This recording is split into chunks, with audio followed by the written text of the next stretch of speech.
Today, we're going to be talking about some moves that all slow wide receivers need to learn. So this first example here is going to be of a move called a throw-by move. So this example here is from Zay Flowers. Now, by no means is Zay Flowers slow, but this video isn't just for slow wide receivers. This video is for wide receivers who are just facing DBs that are faster than them, and they're not able to get to a stacked position. So let's talk about it, right? So Zay Flowers is going to be running a deep 10-yard out right here, and he's facing a DB who is lined up outside shade, maybe about 2 yards away, right? So if he's running a deep 10, 15-yard out, and we have outside leverage, a lot of wide receivers, what they'll do is they'll just come off the ball and they try to force the outside release, right? That DB's going to get hands on me. He's going to squeeze me to that sideline. When I break, my quarterback's not going to have any room. So you have to get comfortable taking the inside release, right? So you attack him, you close the space with him, and then we take this inside release right here, right? So when you take the inside release, if you're a slower wide receiver, you're facing a faster DB. Obviously, the goal anytime I'm against press coverage is to stack this DB. I want to get over the top of him. I want him trailing my back hip so I could make a move and then cut. And it's a simple break.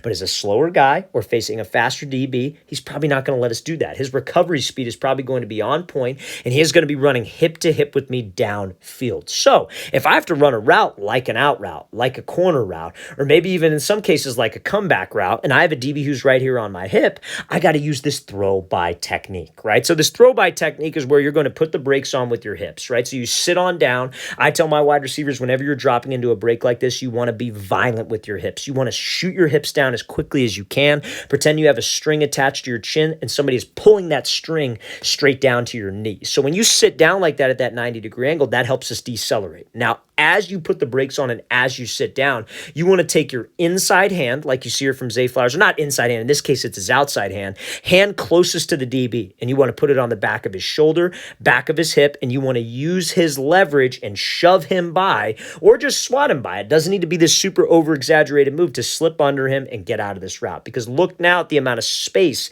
that the quarterback has to give you. But if you're a slow guy, you have to get comfortable at this, fellas. We're not going to be able to stack a DB every single rep, get over the top of him, especially when he is quicker than me. So that's how you would use it on an out route. Now let's talk about maybe another situation. Let's say you're running a dig route, for example, or a post route. And let's say I have a DB who's lined up inside shade press. I'm not going to get that inside release. What I want to do is I want to attack his leverage, give him a move, take the outside release. And if that DB is right on my hip, I put the brakes on. I use my inside arm now, and I throw by and slip under the opposite way. I could do it on a dig. I could do it on a post. But you have to, guys, as a slower wide receiver, you have to get comfortable with that throw by move. You've got to sell vertical, have to get that DB to flip, and we have to put the brakes on a dime. Let's sit into that chair. Let's be violent. Let's bring that chin to my knee so I could decelerate and use that hand as leverage to slip you out underneath. Okay, so now, next move that we're going to get into here that a slower wide receiver needs to learn is something called a chicken wing move. Now, before I break this down, fellas, if you're a wide receiver and you would like to train with myself and my staff of coaches this offseason, we are going to be coming out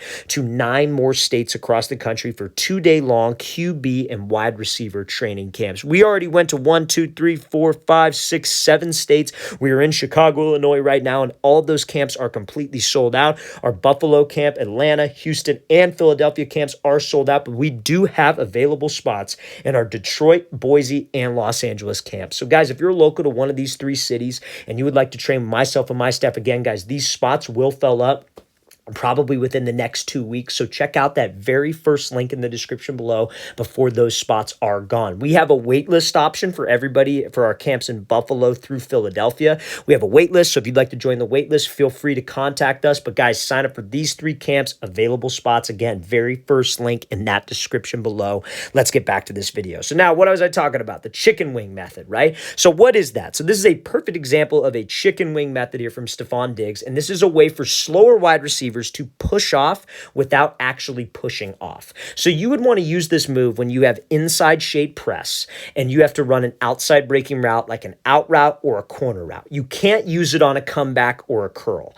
Now you would also use this if you had like head up press or outside shade press and you took an inside release on like a post route or a dig route. Because remember guys, the goal against press coverage, the goal against man-to-man coverage is always going to be the same. We want to stack the DB. I want to be able to get over the top of this DB have him trailing my back hip so I could give him a move and then go. I could give him a rocker step, give him a little peek back to the inside and self fade and create that separation, right? But now if I can't do that, if he's faster than me or if I'm a slow wide receiver, this is a move I need to have. So you see how Diggs comes off the ball, gives him a little hezzy move inside, but now he realized I can't stack. So this chicken wing move is where you're trying to get hip and shoulder to hip and shoulder of the DB. You're trying to get into his cushion and get into his frame and we're trying to be physical on this, you guys. I'm assuming if you're a slower wide receiver, you probably have some size to you, right? So use your size to its advantage. Let's lean into him. Let's put my hip and shoulder into him. So when I get to that break point, I could almost push off of him with the arm, with the shoulder, with the hip that I was leaning into him with,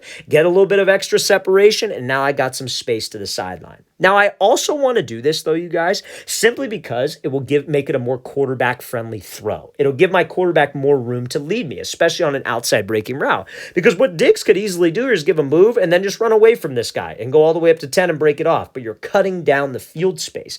I want to give my quarterback as much field space as possible, but I also want to get as much separation as possible. So if I can't stack him, I still want to get skinny. I still want to lean into him, bam, push off. Now, just make sure at this point, you guys, we do not extend my arm. You almost push with your elbow and with your shoulder rather than push with your hands. And trust me, guys, you will not get called for this. It'll just look like we broke him off at the line, and I could easily make that reception to the sideline. So, guys, chicken wing technique and throw by move are two great moves that all slow wide receivers need to learn.